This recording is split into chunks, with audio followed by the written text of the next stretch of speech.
off air. All right, now we're live. All right, welcome to week 3. Happy Easter. This week we have two special guests this week. We have the Commissioner Matthew Otto and the Impaler, Eric Niznik. Hello, guys. Happy Easter. Happy Easter. Happy Easter, gentlemen. Crazy week this week. Other than me and Memo, the rest were pretty much blowouts, and you two definitely took care of business. So congrats on both your wins this week. Yeah, I didn't do so well predicting what was it, 8-2 win for Max? Yeah, I was gonna say I was supposed to lose 2-8, but sort of took care of business there. You did for sure. God bless it all. Your video, you really showed us. Great comeback. And that's over with.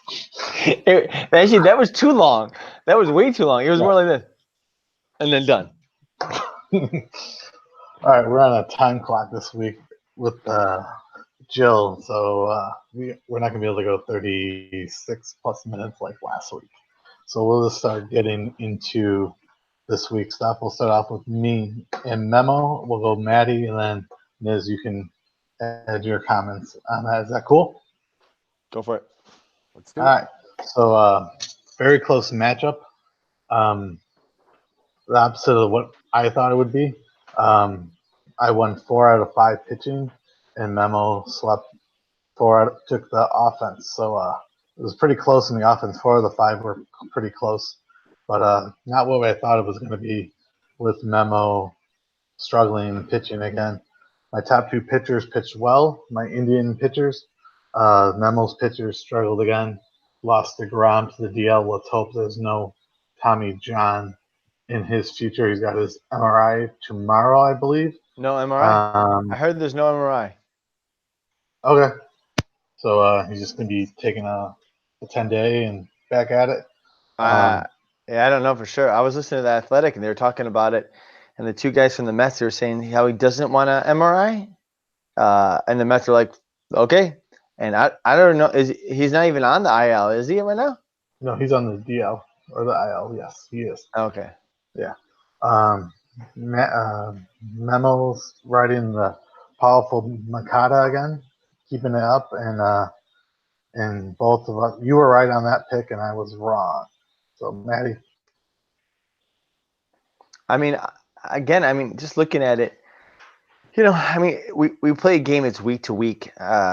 I don't think Bauer and Carrasco are going to get you a combined 30 strikeouts and an ERA of sub 2 and a WHIP of roughly around 0.9 with 3 quality starts every week. But I think that something like that could happen once again here and there. So you wrote it out pretty good. Still low in the Ks. I don't know. I thought you had a good team going into it, and man, his guys just not his big 5 are just nothing. I think he should start selling, not selling off, but try and do something different. I don't know what else to say. Serger was struggling. I know he's hoping to avoid the injury list, but none of his 5 have done anything yet. Nope. And it was even better that he played a lot of his guys he shouldn't have, and he finally, he set some of his players, but still he had Taylor playing for him most of the week, 2 games when he should have had like other players playing, but whatever. And he still has Hap on his team and Brandon Rogers on his team. So picking up a guy midweek and I don't know, dropping either one of those guys to pick up a pitcher, he could have won Ks and maybe he could have won a WHIP. Who knows? He could have won some quality starts. So I know he doesn't have a lot of money, but having the dead weight on the end of his bench like that, just you ain't gonna win weeks like that, buddy. I think that the biggest thing is just seeing how much he spent on starting pitching, and to start off, this is the 3rd week in a row now where he's gone down in the pitching categories. That's got to be my biggest shock. Like I thought for sure he was just going to mow teams over. And I think it says more to just the state of fantasy baseball that like the starting pitching is such a risky proposition from time to time that you can't like just take all those huge investments in them, you know. You need your ace, but they're just so hit or miss with what they do, you know. Agree. Yeah, I mean, starting pitching has been a struggle for a lot of people this year so far. So it's been crazy that all five of those guys have struggled. It's you wouldn't think that would happen, but that's how it's been for 3 weeks for him. yeah, it's those guys. I don't know. I didn't think too much of Sale going into the season. So, I mean, but I love DeGrom. And I thought, for sure, Scherzer would be where he was last year. But he's struggled. I mean, the Ks are there for sure, but just he had a 10 something ERA is ridiculous this week 10.12. against Miami, right? Yeah. Who did he play against? Yeah, Whatever. and I honestly, I joked about it earlier in the year, but I straight up like they were talking. I had some faith that maybe Sale would come around, but I'm really glad now looking on it that he didn't. I offered him Louis Castillo for Chris Sale. I don't think Sale's going to be worth it throughout the rest of the year now. I think he's. I think maybe at the end of the year he might start up, but the way that the Boston's been with his velocity and everything, they're really concerned because he's lowest he's ever started for velocity, and he's talking he just doesn't want to bring it up. Yeah, who knows if it's throwing hard? He said. Yeah, So. not at all. Well, good win, Domino. Who? I lost actually. Thanks for That's right, you bringing did. that up. All right. We'll go to your matchup, Maddie. Versus Ken, a one-sided affair. All Maddie. 3 categories were close, but the rest was just all you. Kenny having Kepler and Don being hurt and not really in it that week, and he needs Donaldson to be hitting, and he's been kind of struggling. He kind of had an okay week, and then his starting pitching didn't do well. It did okay in quality starts in K, but the ERA and WHIP were just a struggle, and his relief pitching is going to be horrible, even with Krimble whenever he comes back. I know they're saying he's going to accept a 3-year deal now. But Maddie, your RBIs were a little weak compared to your homers, but solid offense with power and speed. You're starting pitching, pitched how it's kind of supposed to pitch, I guess. I don't see Cole getting lit up, but your closer's very solid closer, especially with your San Diego guy. I mean, if you take Cole's start out of it, my ERA is almost at 3.75, and I had Merrill Kelly going. I mean, his was pretty high, and Samardzija. I pitched both of them, but I knew that he had so many pitchers going. I had to fight him in the K category because I knew he was going to at least start all of his pitchers, which he did. And I mean, to his testament, I mean, he got 5 quality starts out of it and 64 Ks, which is not bad. But this is my 3rd week in a row with at least 75 plus Ks. And if you looked at it, other players or other teams that had 100 plus Ks the first week, because we played a week in like 3 days, they're sitting below the 75 mark. I don't know. Starting pitching is a crapshoot, all in all. And going into the season, I built a pretty good one, which is what I thought. And I've stayed in it every week with it, especially with the Ks and the quality starts. So my ERA, my WHIP are not going to be good every week, but I mean, my ERA is not going to be good, but my WHIP's going to hold its own. I mean, a 1.19 is not, you can take home and tell your mom about, but the team's built for the long haul. And some of these guys that I got for $1 or less, I think I spent $12 on my pitching staff, has been better than teams like Memos who spent almost 200. So yeah, I won 10 zip. Ken sucks. I mean, what are you gonna say? I mean, really, like he's one of the worst players in fantasy baseball history. No, in all honesty, his team didn't do terrible too this week, though. Looking at it, I mean, you guys were pretty close in a couple categories. You blew them out in stolen bases, but I mean, a couple run or yeah, an RBI, a couple home runs. He's right in it again. I guess I was surprised it wasn't closer, just because he's been real dominant, being in first place and everything. But yeah, bad luck. Yeah, I agree. My team's not built for OBP, but I also had I also been playing Hampson almost every day, just in spite of everything he's been doing bad, and Peraza's been bad for me. But Judge went out. He only had 19 total at bats this week. When you look at guys like Franco and Albies, and even Peter, they've had in the range of 22 to 29 at bats this week. I mean, like Judge not playing for almost 2.5 days kind of hurt me a lot. So it is what it is. I got a lot of guys in the DL or AL or IL, whatever the fuck it is called.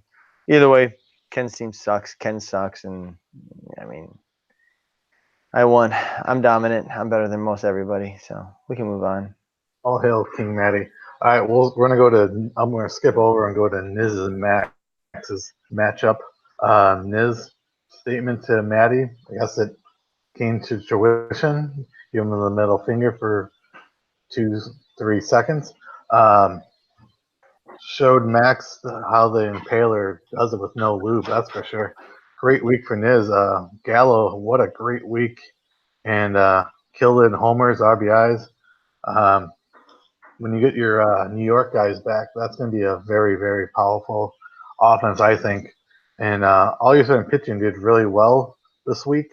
I know we keep saying it's going to be kind of up and down, but I think as we've been seeing that starting pitching is going to be up and down. Looks like all year. So, but your offense is going to be competing every week.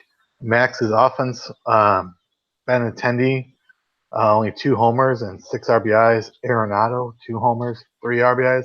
That's not going to get it done for him. A little weird seeing him lose stolen bases after what he did early in the season. Starting pitching did well.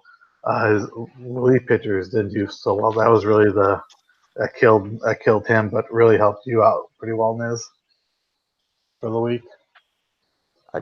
I little different philosophy for pitching. I try to build as balanced of a team as possible. I don't want dominant, like I want dominant starters and relievers, but yeah, my guys are starting to pick up. In all honesty, the one that's helped me out big time is Clint Frazier. I mean, if he hasn't been doing this week what he did, especially with my couple of my guys going down and everything, I'd be a lot more screwed. So I brought it in though. I mean, you should tell everyone that told you getting Clint Frazier last year was a bad idea to go F off, because he is essentially he's going to be their cleanup hitter for the next 4 weeks, 5 weeks, right? Oh yeah, I mean they're not high on Brent Gardner that much. I mean, I think he has a legit chance to keep his position even when Stanton comes back. So I mean, it's not Stanton, it's Hicks. It's between him and Hicks, and then Gardner. As soon as Gardner comes back, what? You brought it in the house or in the van? I'm pretty sure I brought it in the house. It's not in the van. we got best Joe ever. Oh, hi, Joe. Anyways, I still think though Frazier is good for what he is. He's gonna fight to play for a spot, and looking at it, I really did think Max is gonna beat you in stolen bases. I thought he had a good, Puig was coming on his own this week, and I thought he was gonna have a lot of home runs. That's where I was on that whole thing. And Bellinger was on fire, and he still did pretty well. So kudos to Niz for having a hell of a week pitching and a solid hitting week. The one thing I was gonna say to you though, so Hamilton got you 6 stolen bases, and that's pretty much what drove your stolen bases for the week. and he also got he also had a 423 OBP. That ain't gonna happen every week. No. So your OBP for the week was 385. I was looking at this I think on Thursday or maybe Friday, and if you took him out of your equation and you get rid of his runs and his stolen bases and that OBP, you pretty much you're about equals, and Max would be winning in 3 categories. So you have to keep him in every week, and he's either going to hurt you or he's going to win you a week, and that can be kind of it's not you kind of alluded to it earlier how you like to be in a balanced team, and that's not balanced. That's like playing with fire, I think, every week, isn't it?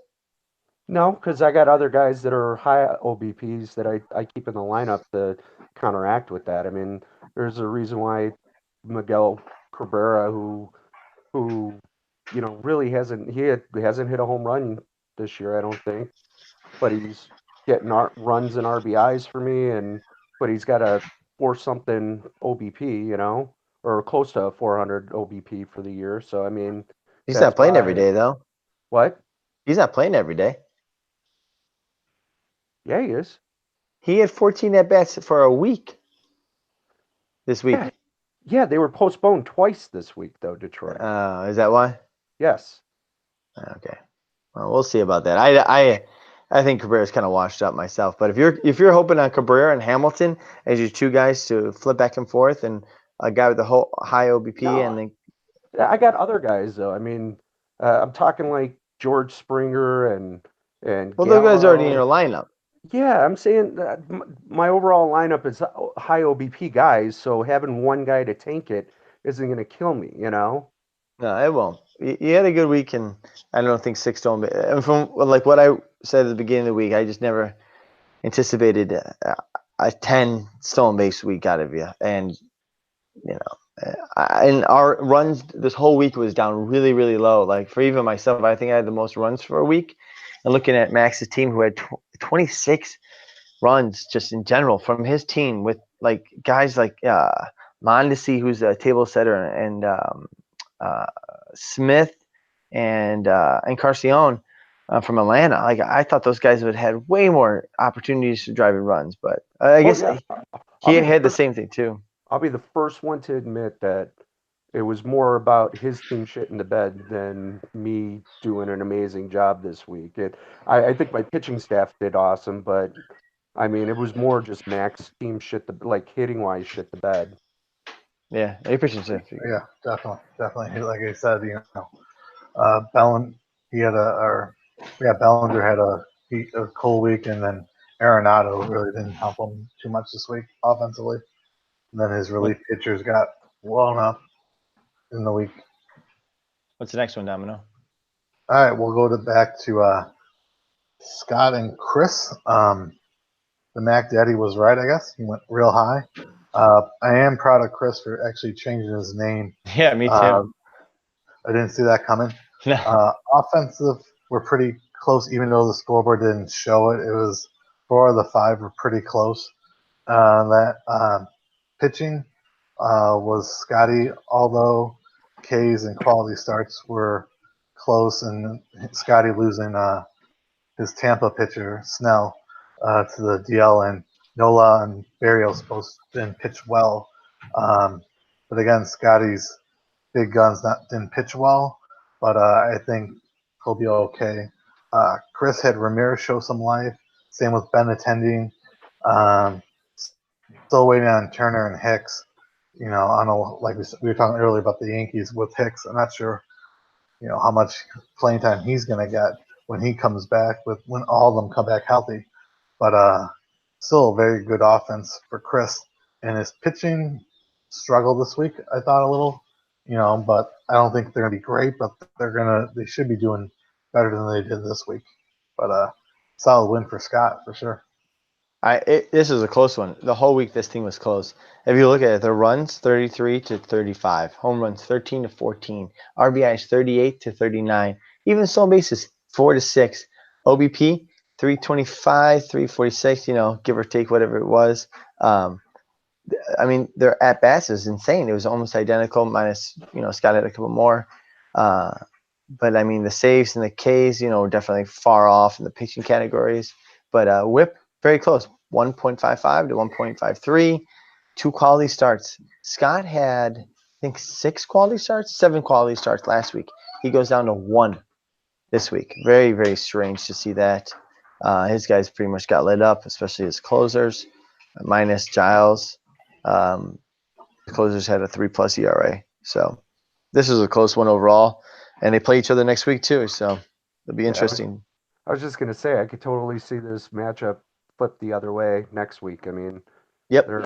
if they play each other 10 times in a row, that they can win 5 out of 5 each split this series. It's just they're so even in a lot of the makeup of their team that the one thing I was surprised that Scott got blown out so bad in starting pitching or in Ks.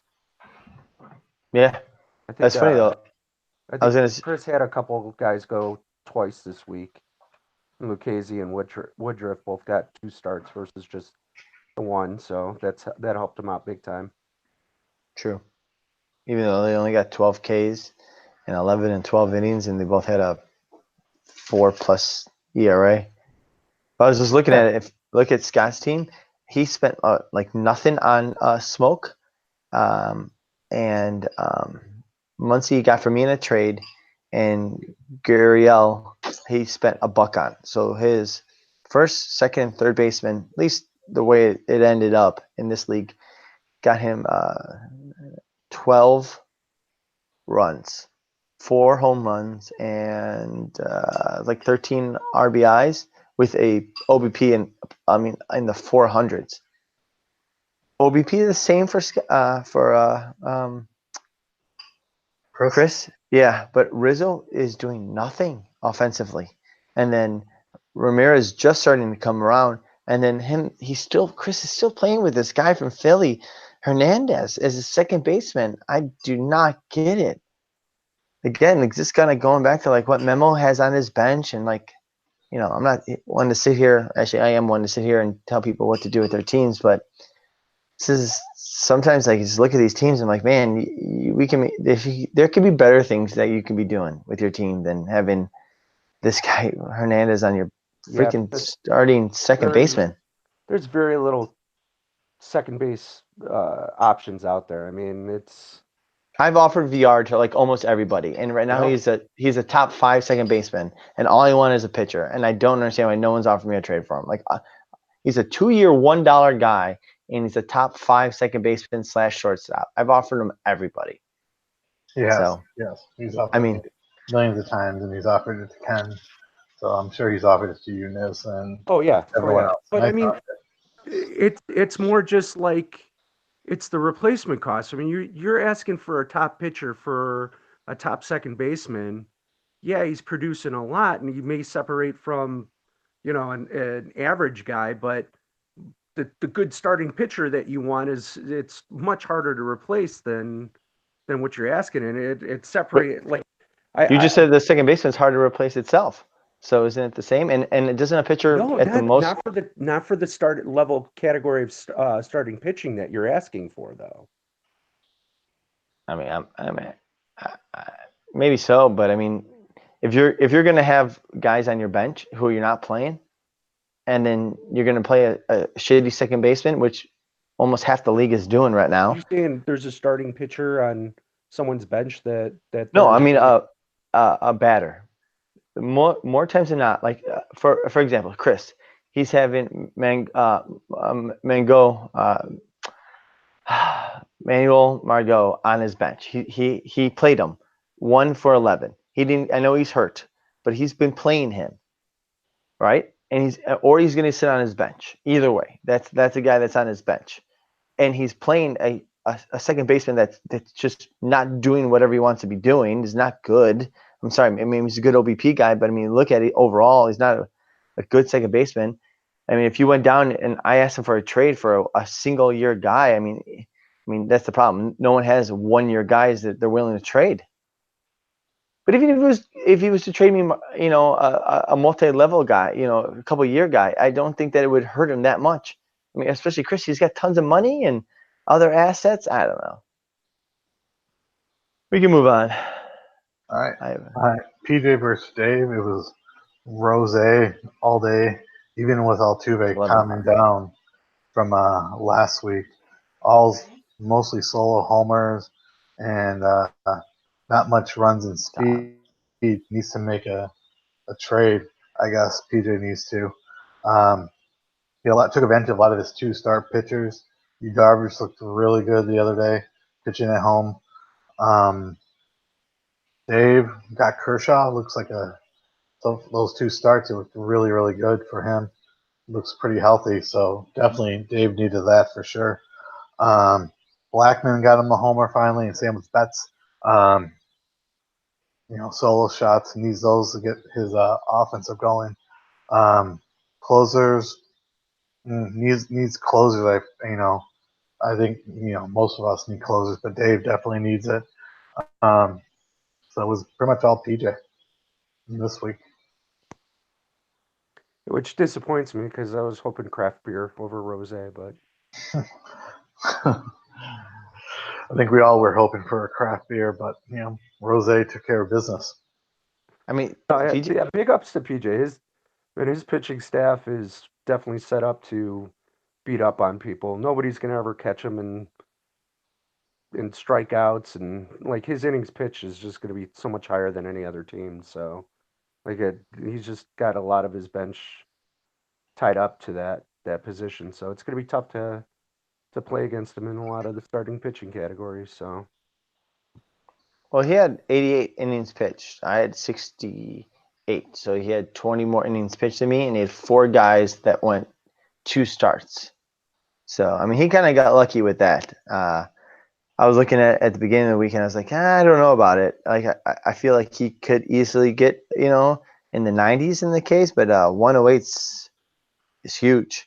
I mean, if you look at it, he had Darvish, he had Paxton, I think he had Strasburg, and that was it. So he had 3 guys going double digits. But he's also got 1 extra guy than most people do. So, I mean. Well, that's what I'm saying. I guess you have 5 bench spots dedicated to the starting pitching too, or to your pitching staff too. So that's that's a lot. It's all about the 2 starts, whoever gets it. Yeah, but if you look at their run totals, home runs. I mean, PJ was good with 12, but 22 RBIs from Dave. That's a trend that's going in the wrong direction. I think that's 2 weeks in a row. He said under 30, and PJ only have 29. The OBP is pretty good, but at bats, look at PJ's at bats versus Dave's at bats. Just for example, that's 216 at bats, really, really low. And I know that comes with games that were on whatever you want to call it, like not playing because of do you have any guys that were played? Well, Shoot played 2 games, and so did Dozier didn't. Well, Dozier actually has been sitting, so I don't know where you guys at bats were so low. But that's really low, 216. Everyone else is like in the 250s. So you have less at bats, you're gonna have less opportunities for RBIs, home runs, and such not. Dave's team is just not looking so well. And I don't know if anybody else wants to pick this out, but picking up Kingery for $2. He spent $21, I think it is, total on Kingery for the last 2 years. And now he has him again for another 2 years, and he's on the IL. Yeah, right after he picked him up, he pretty much went right back on the IL. $19 he went for last time. And $2 for this time. Yep. Yeah, he needs to do something about his outfield. And Blackman Betts, but Blackman's been a disappointment for the most part this year. And then Eaton and Soler just are not getting the counting stats that they should be, He's going to be losing it in RBIs, especially when Betts is doing as low as he did this week. It's going to be tough for him to win those categories. I could see why he got only 22. His outfield definitely hurt him this week. Yeah, definitely agree. It's gonna be a struggle for Dave most of the year, I think, unless he. I'm not sure if he's really playing for this year or if he's gonna start selling off these pieces for next year. I don't know. It's kind of early to start thinking about that, but he's coasting on that championship. He just stares at his belt every night, sipping a nice, stout or something like that. So You can let somebody else win. Same with you, Maddie. Take my advice on that, okay? You can let somebody else. All right. Mm. All right, we'll move on to the last matchup of the week. Sean and Drew. Not what we both predicted. It was a one-sided affair. Looked like Sean pulled out the Tommy Mansky DVDs and watched them and got back to fun them plus Chris and Yelich. He got lucky with Yelich. I mean, come on. Holy shit, Chris and Yelich. But he's going on the road next week. He's not going to be playing at home, Yelich. But holy shit, what a week! That I didn't alone. think he would be this good again. I mean, like I thought there'd be some like drop off from what he did last year, and I'm just like floored. This guy is legit. Like he should be in the conversation with the Trouts and the Betts next year. I think he's a top 3 prospect next year, Prospect, I mean, or player. top 3 player. You know what I meant? Yeah, he was insane. I don't think anyone could beat that. Sean, not a great ERA, but was able to get Ks in quality starts. But a nice bounce back from last week against Drew. Drew's offense was a little weak this week, but it really probably didn't matter what he did with the way Yelich was playing this week. Pitching still struggled again. You both were wrong on that again. So, yeah, got Tommy Mansky showing why he's fundamentally sound, I guess. I mean, if you look at his pitching staff, you got Hendricks, Price, and Gosman. I mean, if you told me that those 3 guys were going to pitch one game this week and all of them are going to get 10 plus strikeouts, I would have been like, no way. I mean, Gosman, for example, I mean, crazy. 10 strikeouts, 7 innings, sub 3 ERA, sub 0.6 whip with the quality start. I mean, he had 6, didn't he? Yeah, 6. So Musgrove pitched well again for yep. Sean. His guys, Beaver, Glasnow, and Musgrove have all pitched really well for him. I know Beaver not so much this week. He still got the quality start. Pitched 8 innings. Glasnow had 2 dipped with 2 good pitching staff. I think one was against Boston even. So Yeah, Glasnow and Musgrove are two guys that I have shares in other leagues that I love. Like they're both like really hardcore. I think they're top pitchers next year too. So yeah, I agree. The one that I'm just looking at his team is just he's done it with like solid average pitching, middle range pitching that has stepped up a little bit, and then I mean, just looking at his team, I mean, I did not think Betts. He's got another 2 home runs this week. Bias, and he's picked up guys like this Hunter Dozier from Kansas City. He's picked up Swanson, had another home run, and he's picked up. I don't know. He's picked up a couple other big guys this week. Not sure that they're going to sustain this, but we'll see. So It really doesn't matter when Chris and Yelich is going off. So yeah, 8 home runs, 16 RBIs. No, it doesn't matter. yeah, we'll see how Baez once he starts. I know he was gonna be a letdown from what he did last year, but if he starts doing some decent stuff, especially when it starts getting warmer in Chicago with Yelich, and that he could do some good things, and he's done very well on the waiver wire for sure. That's for sure. Yeah, he has. He really has. All right, that sums up this week. Matt, you got any gears to grind or rosin bags or whatever you're calling it this week? So we were just talking about we got a text from Drew, and he said we should own it ourselves. So I don't have a name for it, but I was just gonna say what I don't know. I was saying rosin bags or something like that. But again, things that just irritate me, kind of get it off my chest here, is just having players on your team that are not doing anything. I mean, come on. Like either drop them, make a trade.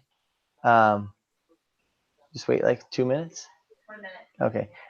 So I gotta get going here, guys. But I just do something with them.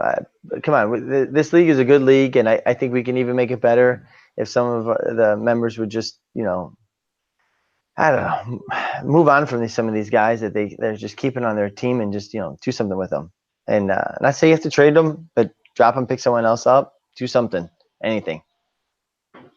That's it. I thank Drew for encouraging me to put the White Sox flag up after you supported your Cub flag last week. Niz, you got anything you want to add about last week other than how great you won and we both picked you to lose? Yeah. I'm good. All right, then we'll quickly go on to next week's matchups. We got me versus Drew. Pretty similar teams. If Drew's offense shows up this week, it's going to be tough for me, I think. Go ahead. Especially with starting pitching. I like my starting pitching a little more. I think it could be on best case tie, like splitting him getting 3 wins in offense and me getting 3 on the pitching side. So I think we're both very similar. Heavy offense. But I like my starting pitching slightly more than his. Yeah, I agree with you in that. Good assessment. Niz, anything? I think I think Drew's one of the tougher teams. I'd be scared going up against him. Your team always has a shot because, again, I think you're really well built, balanced built, but he's got some just flat out studs. The way Tim Anderson's playing right now, Mike Trout hasn't really done much, but all you need is a regular Mike Trout week, and it's going to be very tough to match up with anything like that. So, yeah. It's going to be tough, but I see Drew pulling out, but yeah, it'll be close. All right, next one, Mac versus Max. Hate to pick against you, buddy, but no Judge. I like Max's offense. Both starting pitchings aren't great. I think it comes down to relief pitching, and I like your relief pitchers better than Max's. So I think it's going to be a close week, but I'm going to pick you 6-4 just because of your relief pitching. Yeah, I might even pitch myself I think Max might win this week. I'm a little scared. I have a lot of guys on the IL, and just looking at my pitching for the next week, looking at his pitching for the next week, I'd peg myself a 4-6 this week, so can't win them all. Yeah. But I think it's going to be close. That's what I had 6-4 you. Yes? No, I have myself losing 4-6. Oh, okay. Yeah, actually, I think you're going to lose 6-4 too. So 4-6. If I lose 4-6. Yeah.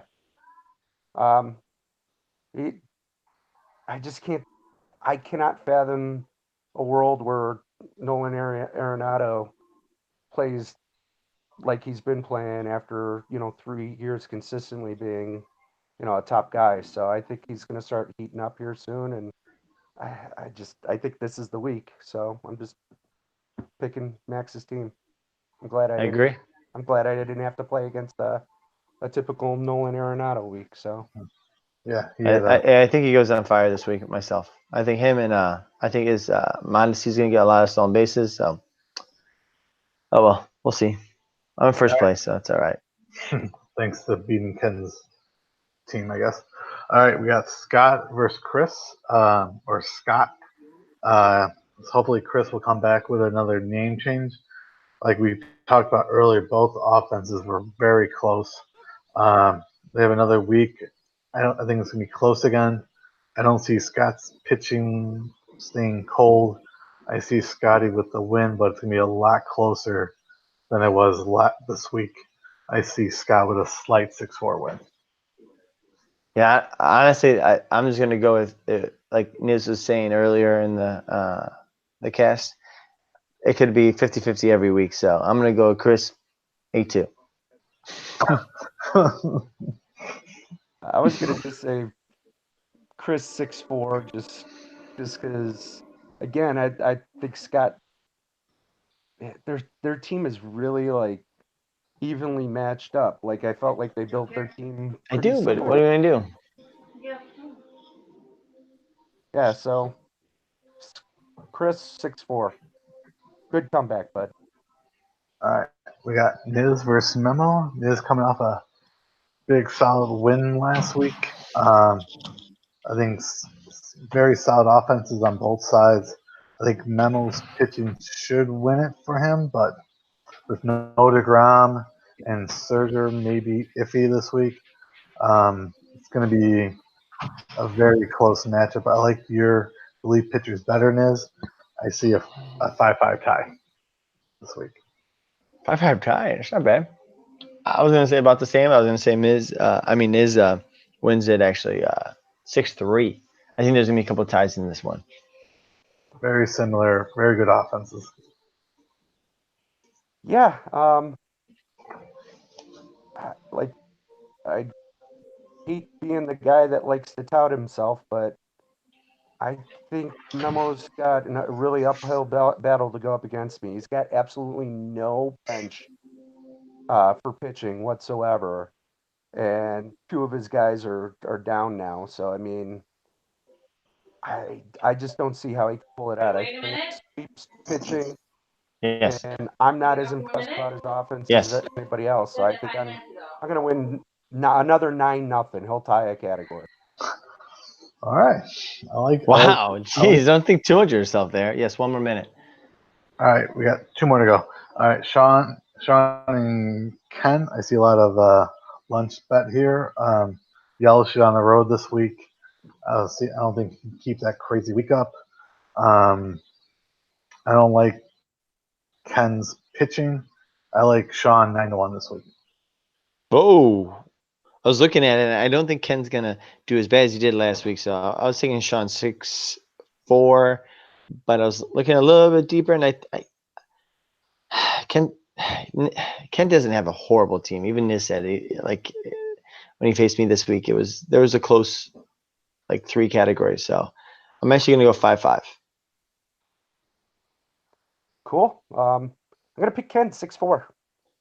right. I don't know why. That's some very good, deep opinion There's there. some analysis there. Yes, I love it. I mean, if you want me to really analyze it, looking at teams let's going. Take the camera. Look at the camera below. Is Ken down there somewhere? So yeah, no, looking at their teams, it's like, oh, I could see this guy going well, or I can see this guy going hot. I mean, it's really tough to look at their team because it's. You're right. It's all good. I honestly think Ken he could have pulled it out this week. It was just a couple categories, so I like Ken's team a lot, so I'm gonna pick him 6-4. So what you're telling us is you're trying to make a trade with Ken. Oh, I'm not asking for the impossible here. So yeah, Baumgartner, he wants your firstborn. All right, last matchup, and then we gotta go. All right, PJ and Dave again. Rose versus IPA. PJ only has one starting pitcher going twice this week, unlike last week. So his Ks and quality starts will be down a little. I don't see it being. I see it one-sided affair again, unless Dave's offense starts getting going, and Kershaw only's got one starting this week. So I think it's going to be PJ 7-3 again. Rosie all day. Yeah, I have a 6-4, 7-3. I can see the other way. PJ winning again. I'm gonna go with my theory on Nolan Arenado with Mookie Betts on him. I see a blow up week for. I don't know. I feel like 4 weeks into it, you're getting out of April. Temperatures starting to get up there now. I see those guys that are just not doing what they're normally doing, finally, jumping up. So I see his studs actually acting like studs, and maybe he can pull it out. I don't see Dave running away with it, though. I see a 5-5. I honestly, I think PJ's got a lot of studs on his own team. It's just his guys have been showing up, and Dave's hasn't. It's close. It'll be like I said, 6-4, maybe 7-3, but PJ's been hot with that pitching. Yeah. Well, thanks, guys. Miz and Maddie, thanks for joining me this week. Definitely. And, all right. Good luck to both of you this week, and I will talk to you guys during the week, I'm sure. I had fun. All right. You stay classy. Have a good one. Talk baseball.